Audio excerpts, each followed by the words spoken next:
Okay, good morning, everyone. My name is Akram. I'll be moderating today's session, today's QEd webinar session. Today's session is by Professor Kyriakides from York University. The session is the Dynamic Trust in Refugee-Host Relations. For those of you who've attended our previous webinars, welcome back. And for those of you for which this is the first webinar you've attended, allow me to just give you a little bit of introduction about the QEd Foundation and about Professor Kyriakides. The QEd Foundation stands for the Al-Qazzaz Foundation for Education and Development. It is a Canadian not-for-profit organization. QEd's mission is to build, connect, and empower individuals and communities to foster equity and access and equity of access and outcome. This is done through innovative education and development projects rooted in the values of human rights, democracy, and social justice. This particular webinar, as I mentioned, is titled "The Dynamics of Trust in Refugee-Host Relations." Speaker, Dr. Christopher Kyriakides, is a Canada Research Chair, Executive Committee member, Center for Refugees Studies at York University.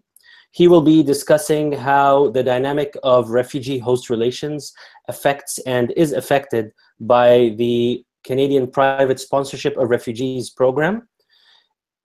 In this presentation, Dr. Kyriakides will discuss what he calls the existential transactions of worth, focusing on the pre- and post-arrival exchange of resettlement knowledge assets, why they are central to the establishment of trust between sponsor groups and refugees, and the importance of trust formation in determining resettlement success, particularly after month 13.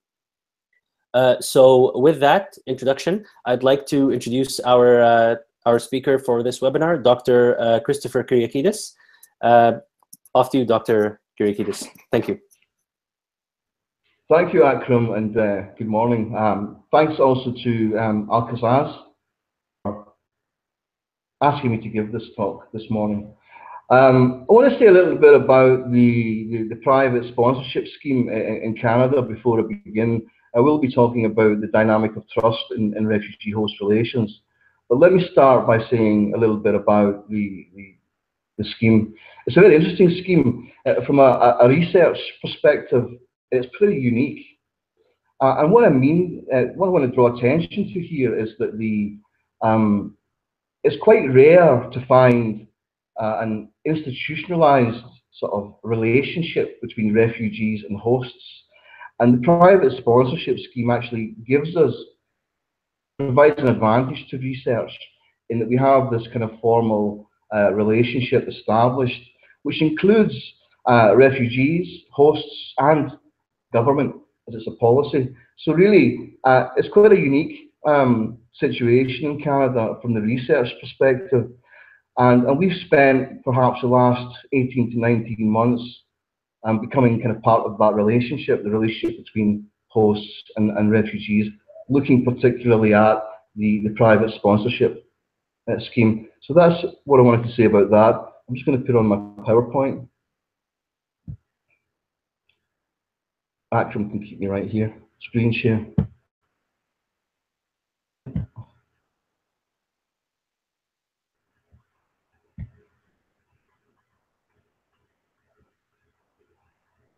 Okay.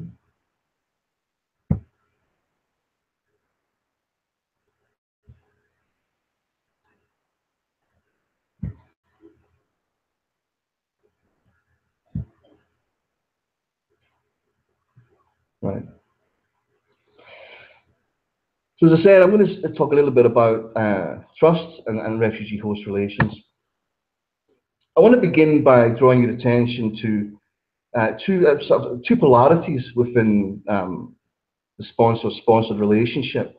And because what we noticed when looking at that relationship, there were two potential outcomes. And here are two quotes from sponsored Syrian refugees that we spoke to. So the first one: "We love this city, and we do not want to go away from our sponsors as we consider them like family. So pretty positive, yeah. The second one, the sponsor does not know our needs.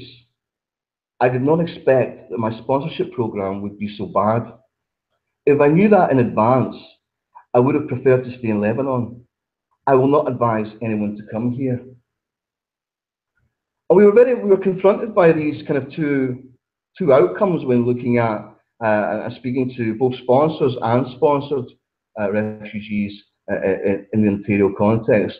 It was a very curious combination of outcomes, and we decided that we wanted to explore why it is that we have these two different outcomes. What I noticed was that we posed a number of questions around the idea of successful resettlement. What constitutes successful resettlement? And when sponsored refugees were talking about their experiences, they organised their thoughts and their narrative around what we call events of significance.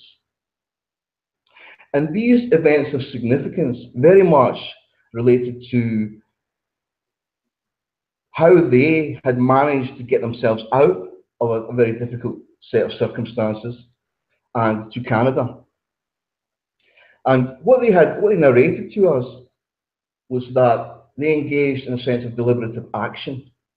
People made decisions, they made choices, and those decisions and choices had a positive impact.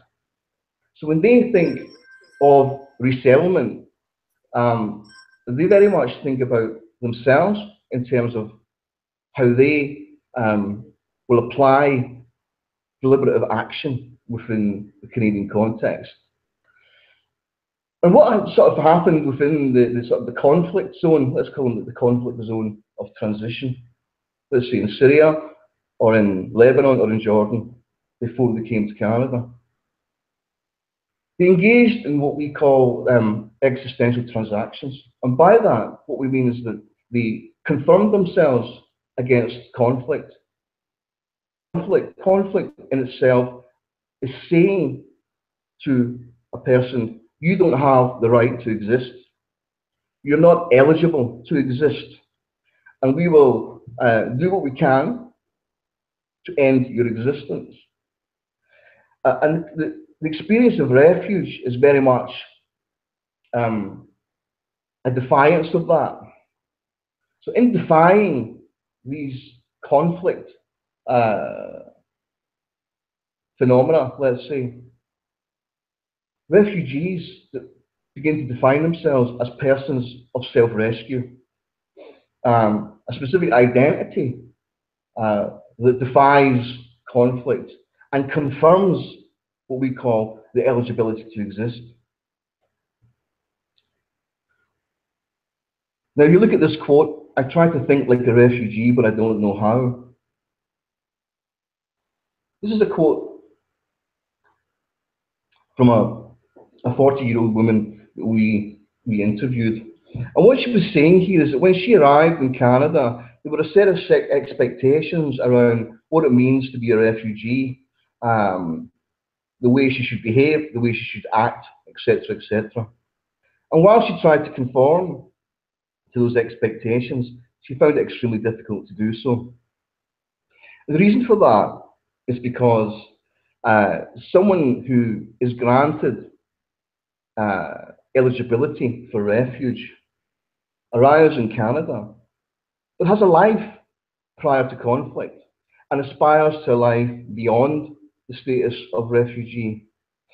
And within that personhood that they've developed through the experiences of conflict, they want to use that personhood and develop it and move beyond the label refugee. And in doing so, they assert what we call status eligibilities.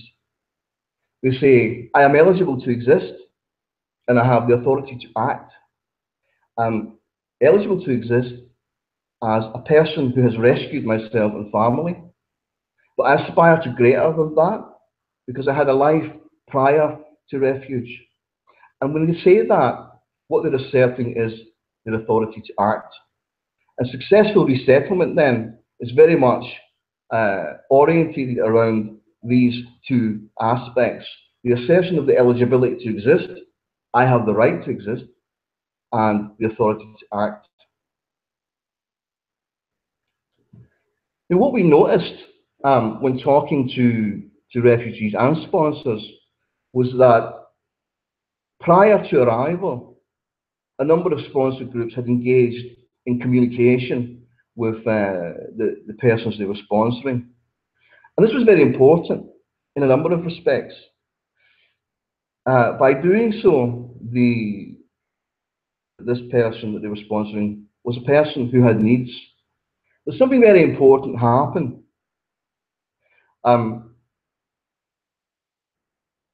By giving, for example, options, let's say a sponsor group says to a refugee, here are 5 photographs of apartments, which one do you like?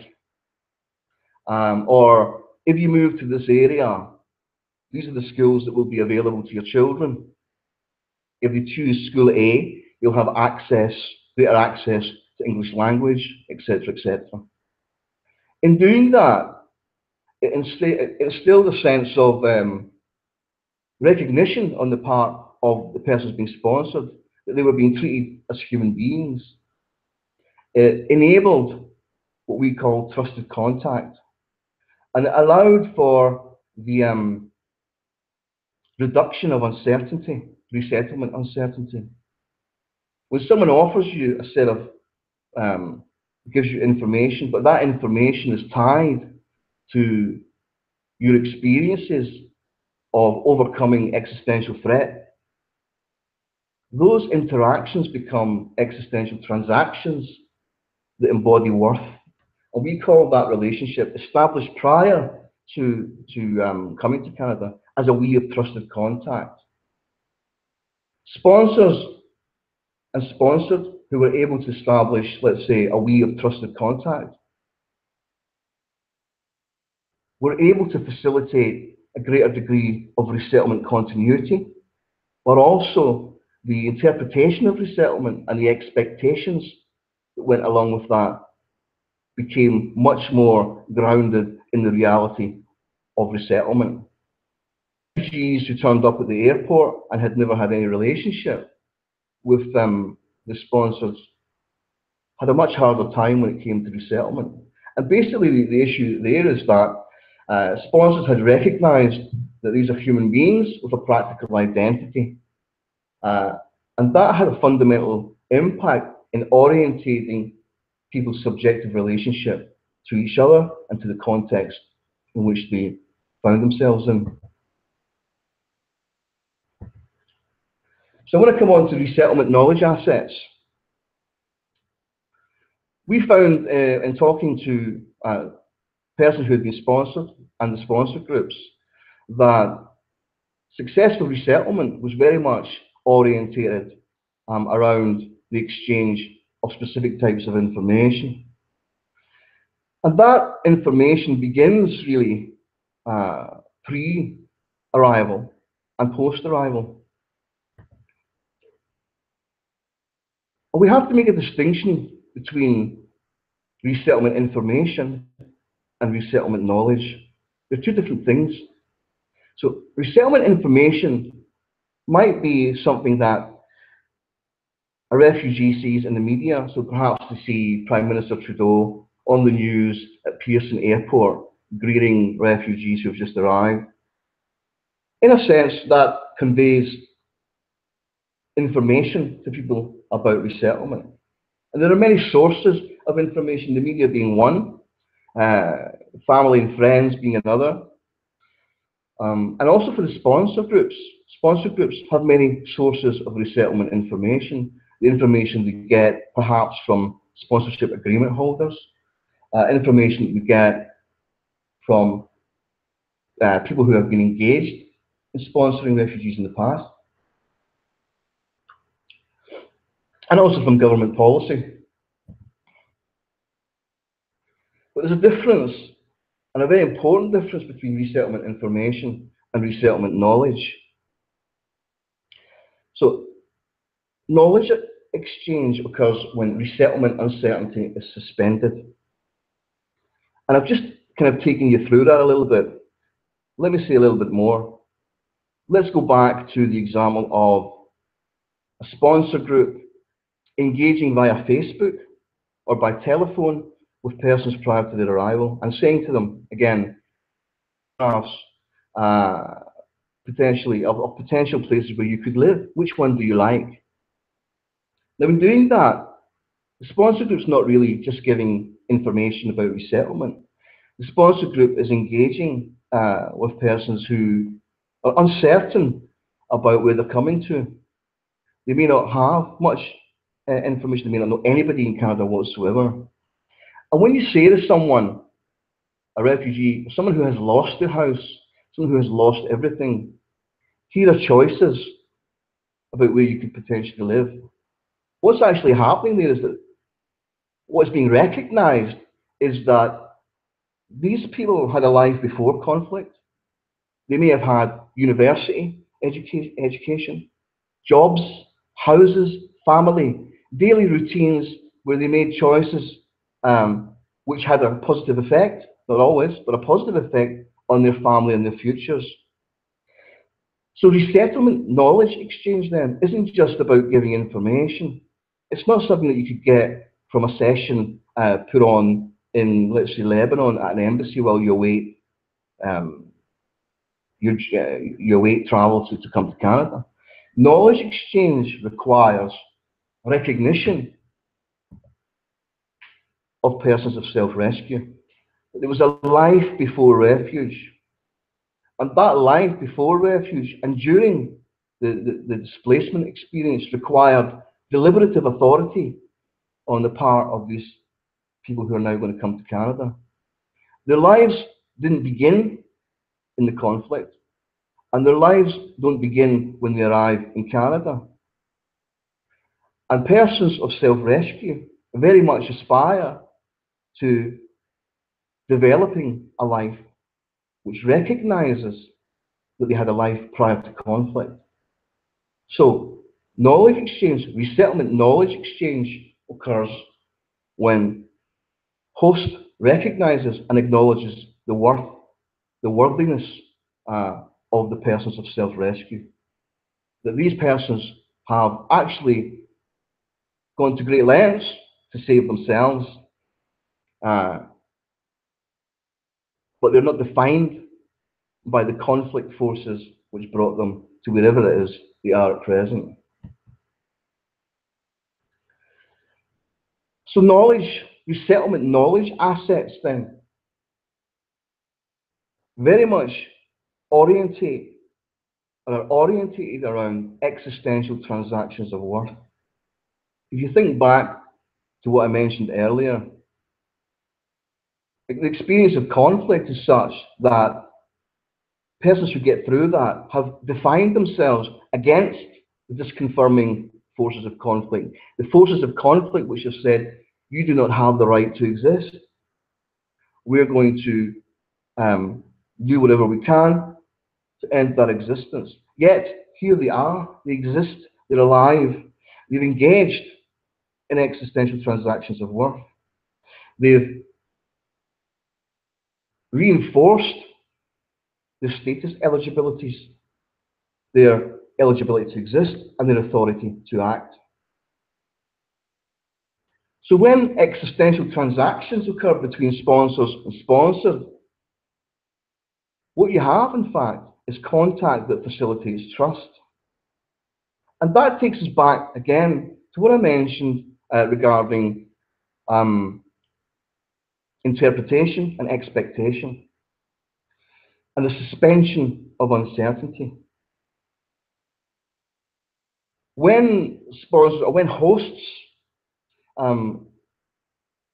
offer the possibility of choice, which keys in to deliberative authority, which keys in to the recognition that you're human and you have the capacity to move beyond conflict, a sense of trust develops between sponsor and sponsored. Now that can happen long before refugees ever arrive in Canada.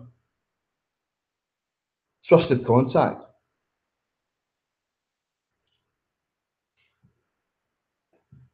And really the essence of that is that by acknowledging that there's a life before refuge, we acknowledge that there's a life beyond refuge. And that's what persons of self-rescue want.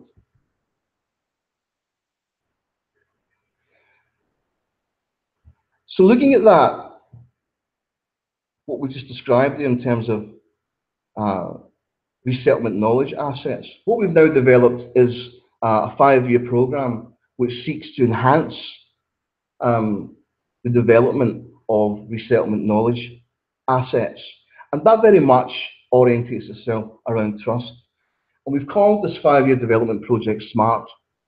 That's the Social Mobilities Alliance for Refuge, Trust and Transition. And really what we want to get, we want to develop an understanding that human beings who come to Canada are not policy defined. They're not defined by the policy, the private sponsorship policy.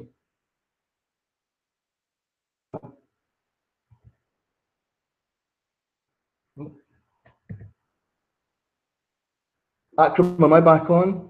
I should be.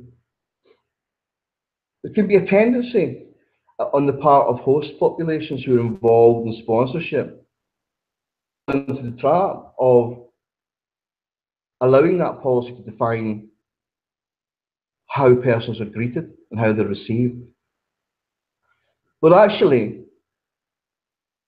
a policy which states that a family has 12 months to resettle, and should be supported through that 12 months, also needs to recognise, and this is recognised by sponsor groups, also needs to recognise that human beings, the life of a human being, for example, the life of a 46-year-old woman from Aleppo, doesn't begin with refuge, doesn't begin with displacement. It began 46 years ago. And it doesn't begin and end at month 12. Human beings with tremendous capacity, persons of self-rescue, to make their lives. That capacity is what, the recognition of that capacity is what leads to resettlement success. And our many conversations with private sponsor groups over the last 18 months have revealed to us a number of things. First of all, that sponsor groups can get themselves into difficulties. They can collapse, they can fall apart. And really one of the sort of the basic dynamic there, when that happens, it really is, you break it down, it's a consequence of not recognizing the autonomy, the relational autonomy of the persons that they're sponsoring. However, that's not always the case. There are tremendous successes where sponsor groups have and do recognize that they're dealing with human beings, and they've orientated their reception and their sponsorship around as flexible and able to accommodate the fact that the persons of self-rescue are entitled to make choices. That we may or may not agree with those choices, but these choices are theirs to make. When that happens, you develop a supportive context through which you have the continuation of existential transactions of worth within the resettlement context within Canada. Those existential transactions of worth which recognize that somebody, a person of self-rescue, is eligible, has the eligibility to exist, and has demonstrated that through the assertion of their authority to act. Sponsor groups who recognize those two aspects have a tremendously positive impact on human beings who come to Canada for resettlement purposes. I have to say, the essence of successful resettlement really is the ability to establish trusted contact. It begins prior to arrival. It continues after arrival, and it will continue well beyond month 12, month 13. Thank you.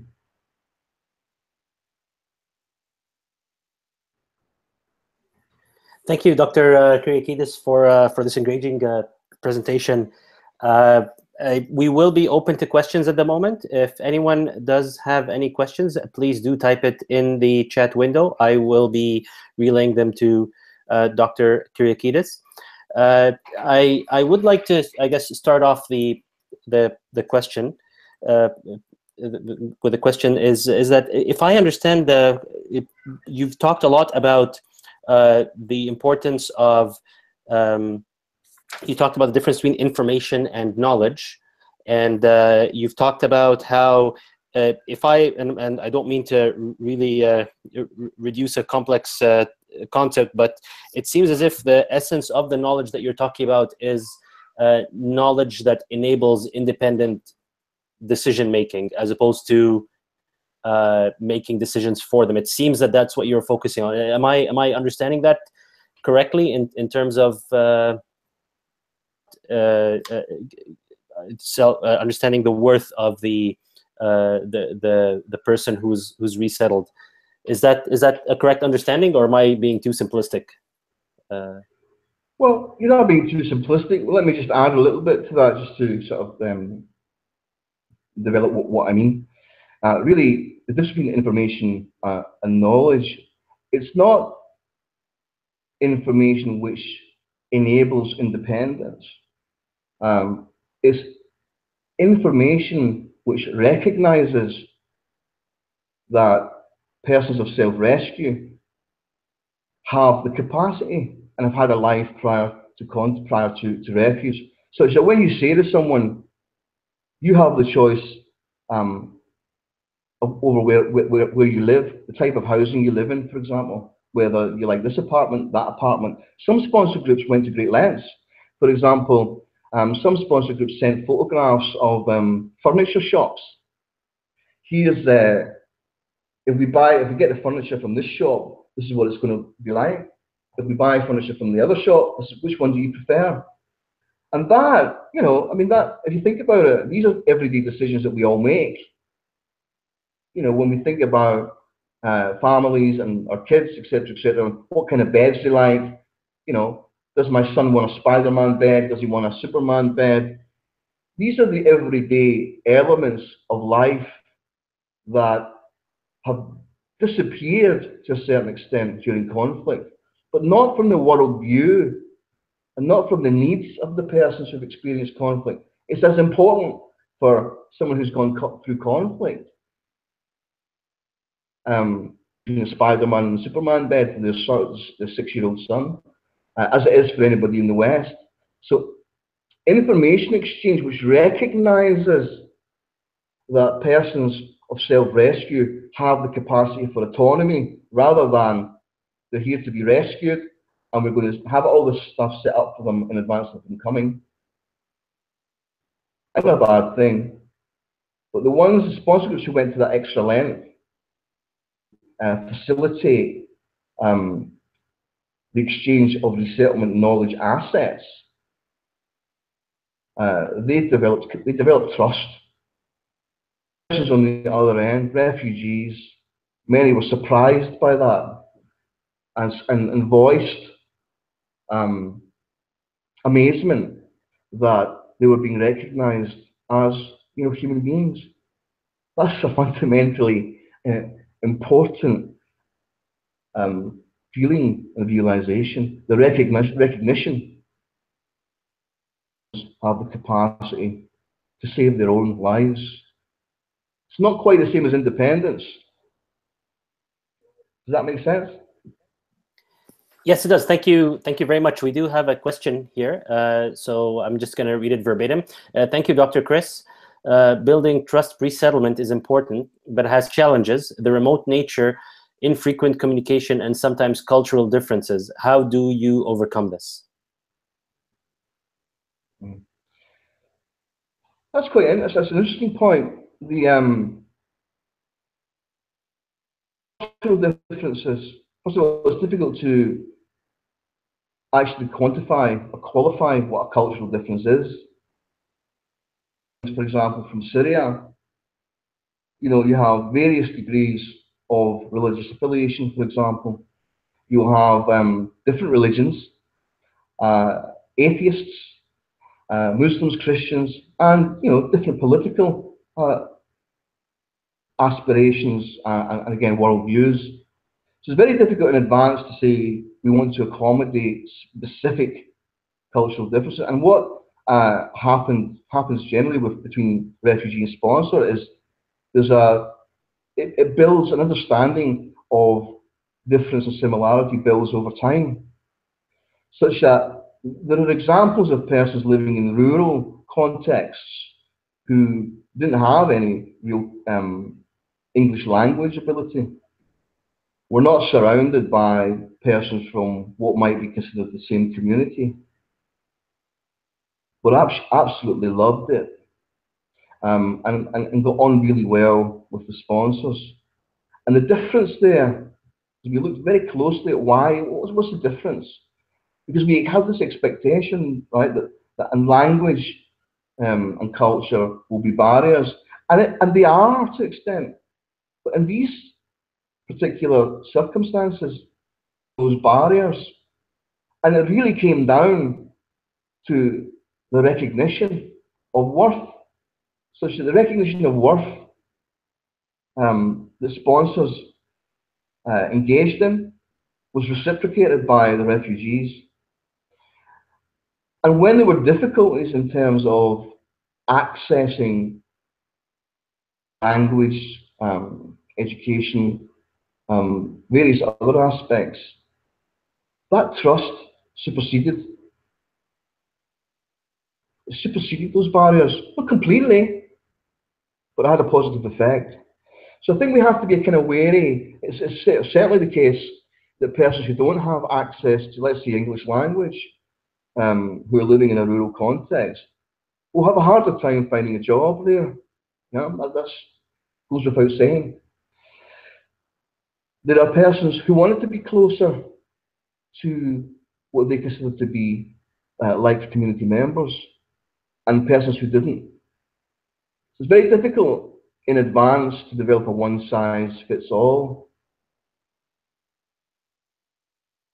Does that answer your question? Yes, thank you. Thank you, Dr. Kyriakides.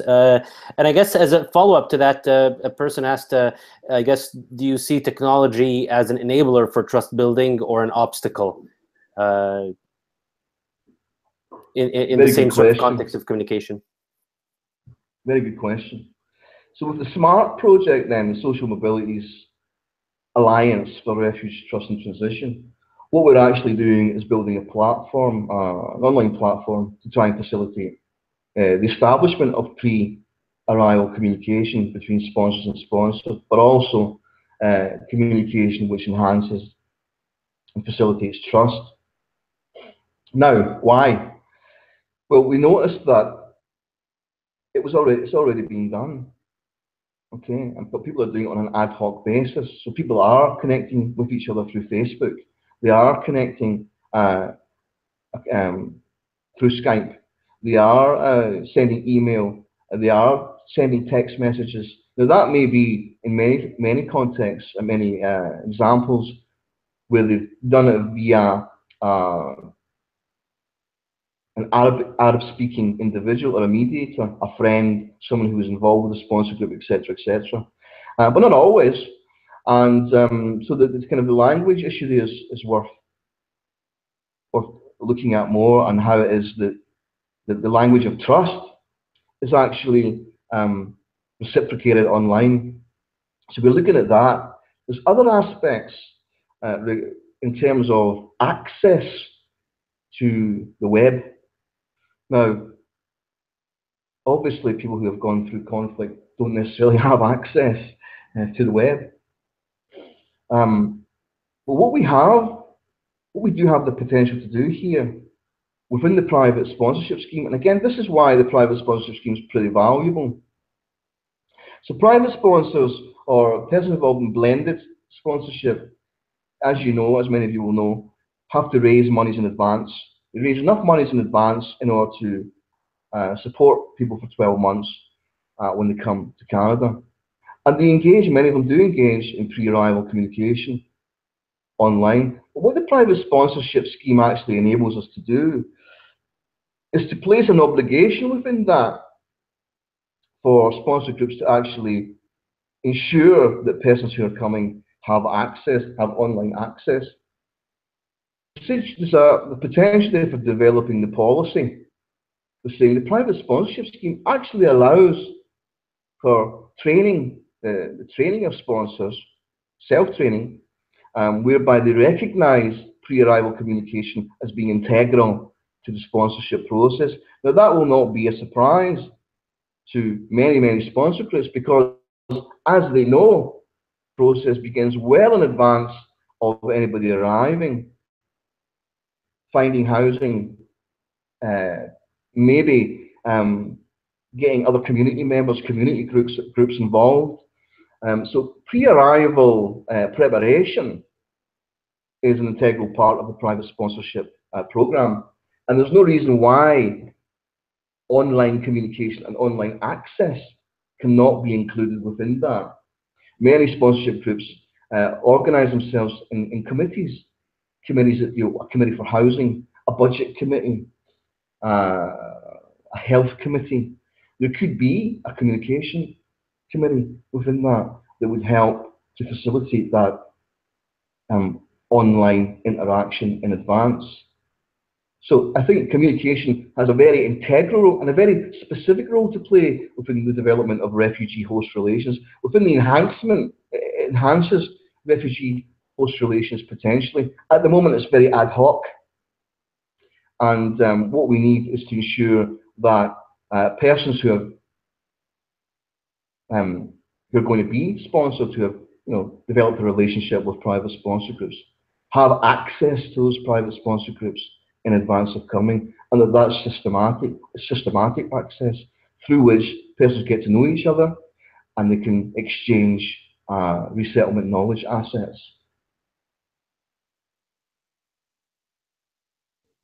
Does that answer the question? Yep. Thank you, Dr. Kyriakides. Another question we have here is, there is another challenge of carrying this trust forward while changing means of communication. So refugees establish a certain level of trust communicating via internet and phones. When they move to Canada, it is more about direct interpersonal communication. So I think the question here, it wasn't really the form of a question, but I think they're trying to ask about, does the level of trust change depending on the means of communication, I think is the question. Okay, I can come back on that, shall I? Yeah, shall I answer that question? Yes, if you, I'm not sure if you have any, it seemed like a comment, but if I were to pose that in the form of a question, does the level of trust change depending on the means of communication? The challenges change. The challenges change when somebody's actually here, when they're living in accommodation that's been organised, etc., etc. There's a debate around the difference between, let's say, an online community and the sort of the physical, on-the-ground community. What are the differences?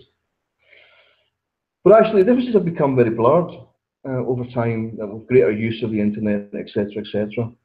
People are very used to moving from an online format to an offline format. There are the immediate demands and challenges of, I now have 12 months, we now have 12 months to help these people to settle. The immediate challenges after they arrive. But the trust and the components, the building blocks of trust, they're not static. They develop and they enhance and they become stronger over time. And the strength of that move from online to offline trust, if you like, is very much dependent on what's happened in advance of arrival, such that are people's expectations congruent with how they interpret what resettlement is? So, for example, one family member made a point about how he had seen Justin Trudeau at the Pearson Airport handing out items of clothing, etc., etc. And this had, to a certain extent, developed a set of expectations that when they arrived, at Pearson Airport, we're going to meet Justin Trudeau to start with, but also we're going to have like Canada Goose jackets given to us, etc., etc. So that kind of like that goes back to what I meant by sources of information. So the media provides sources of information, but they're not resettlement knowledge assets. With sponsors pre-arrival offline, interpretation and expectations begin to change. People begin to realise, well, hold on a minute, this isn't going to happen. We've met these people, we recognise their needs, and they're going to help us to try and, buy those needs and to develop a life in Canada. Now, that knowledge, which has been exchanged, becomes an asset in the sponsor-sponsored relationship post-arrival, and it remains to be enhanced. So it's not that there's a discontinuity between online and offline trust, or that they're different things. Higher recognition of what trust actually is and how that develops within a relationship over time, from online to offline. Does that answer the question? Yes, thank you. A question I had also about the SMART project that you talked about in the presentation. You said it was a 5-year project. If I understand, is this 5 years to develop the program, or is the program length itself 5 years? And I guess a follow-up to that is this intended to be sort of like a training regimen for private sponsors, or like what's the intended sort of application for the SMART project? Well, the intention of the SMART project is to develop a means through which sponsors and sponsors can communicate pre-arrival, whereby they can exchange information, and that information becomes the exchange of knowledge, resettlement knowledge. So it starts at a pre-arrival, but actually it continues post-arrival, because that platform will allow for continued usage by both sponsor groups and refugees over time. They'll be able to connect with persons across Canada in order to develop knowledge assets related to things like employment, education, health, what's required. They will be able to engage with other refugees and with other sponsor groups over time. But also, we're developing this particularly with particular reference to refugees. However, it has the capacity, we have the capacity to move beyond the usage of one group. Our aim is to have the language capacity to persons of self-rescue from any part of the world. So our aim is that SMART will become a permanent fixture in refugee-host relations. It's also something that can be exported and move beyond the boundaries of Canada. The private sponsorship scheme, as you know,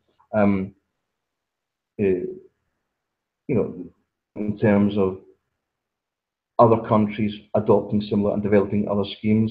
SMART, what it does is identifies the main components of successful resettlement, which can be used by any group and within any context, let's say.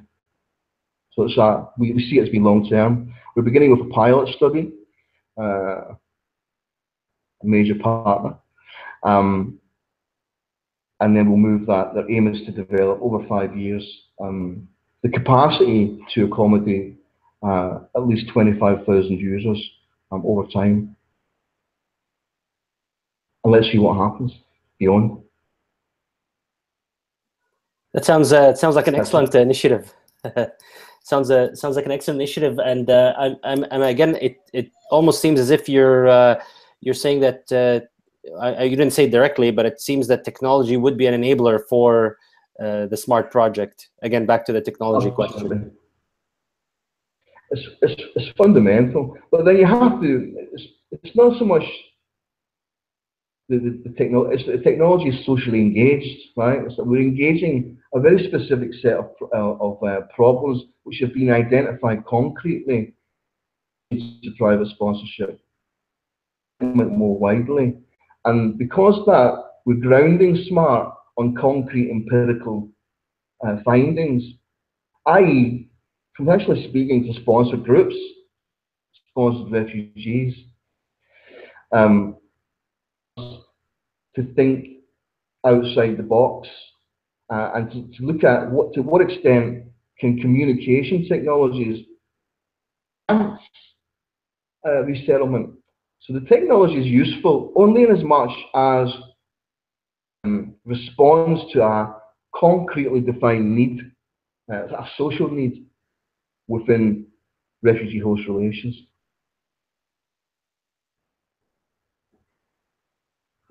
Does that answer? Yes, of course, yes. Thank you. I guess there was something I wanted to ask fundamentally. We are talking about specifically private sponsors. Is the I guess, can we understand from that most of these what you call the I think the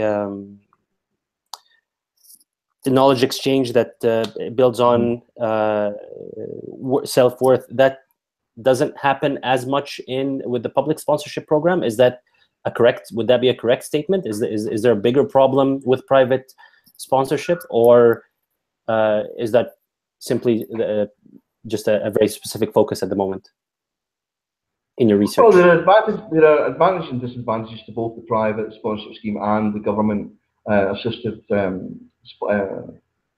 refugees. There are advantages and disadvantages to each.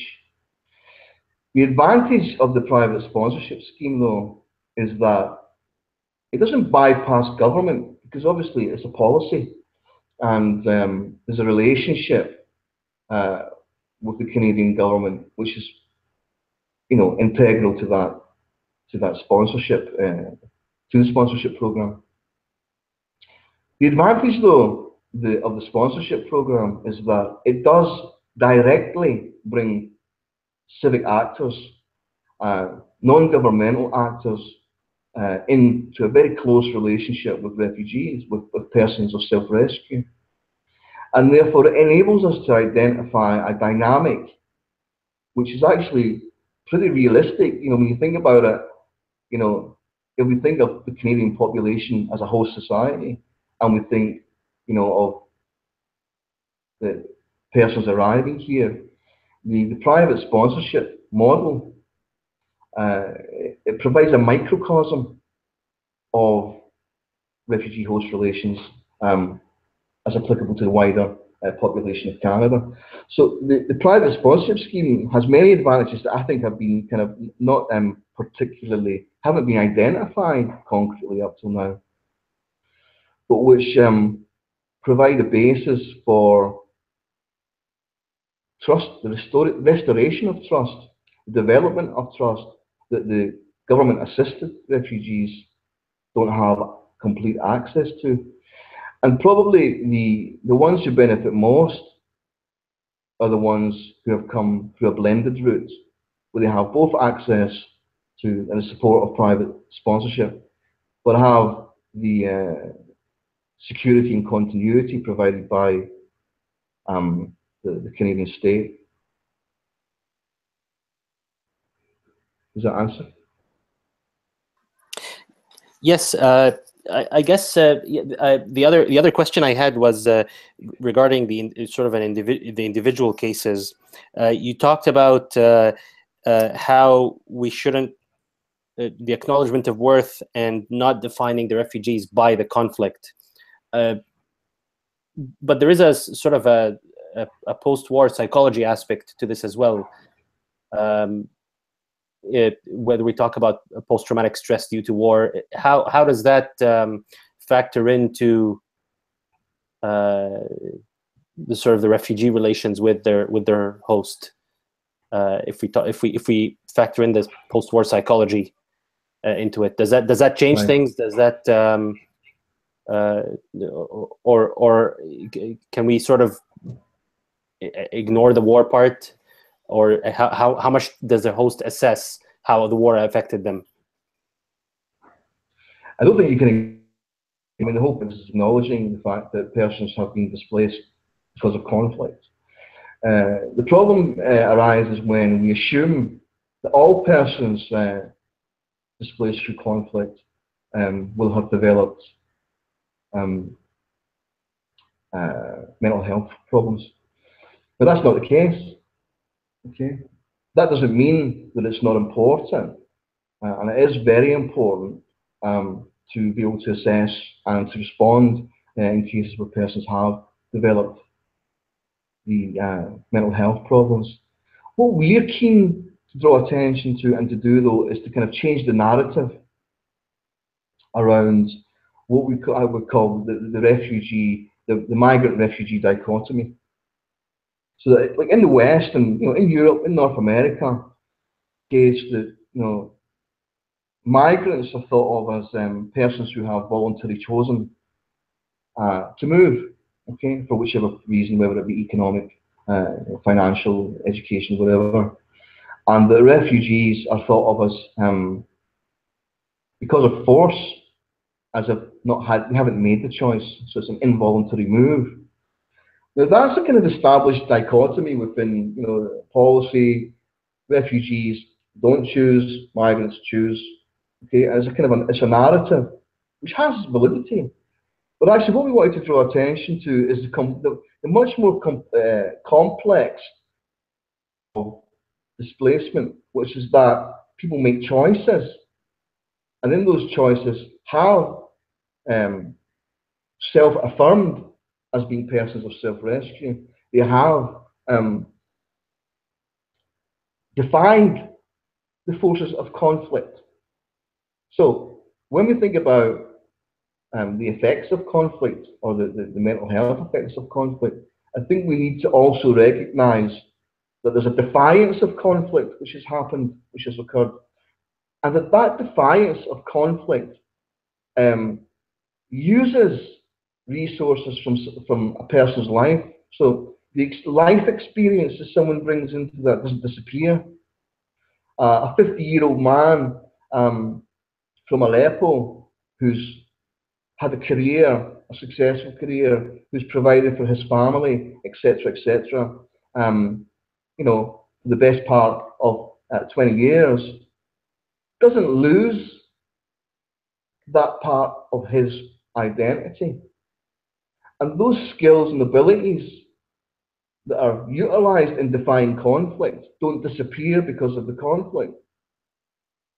So that when somebody arrives in Canada, they don't arrive as somebody who has a conflict identity in the way we would understand it, as in they've been forced, there's been no voluntary aspect to that, they've had no control over their lives, etc., etc. That does exist.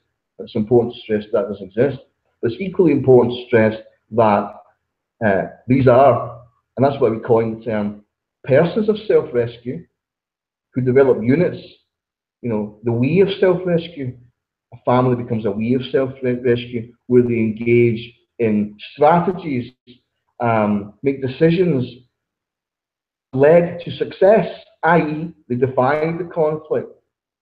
So it's important to recognize that while mental health issues exist, the trauma cannot be the defining element.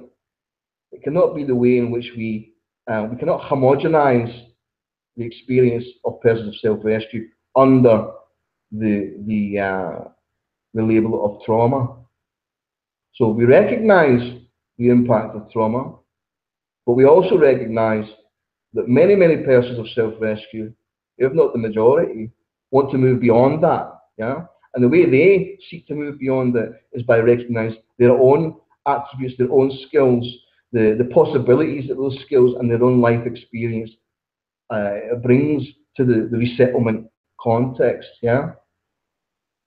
We have to change the narrative on what is a refugee, what is a migrant. They've become almost kind of outdated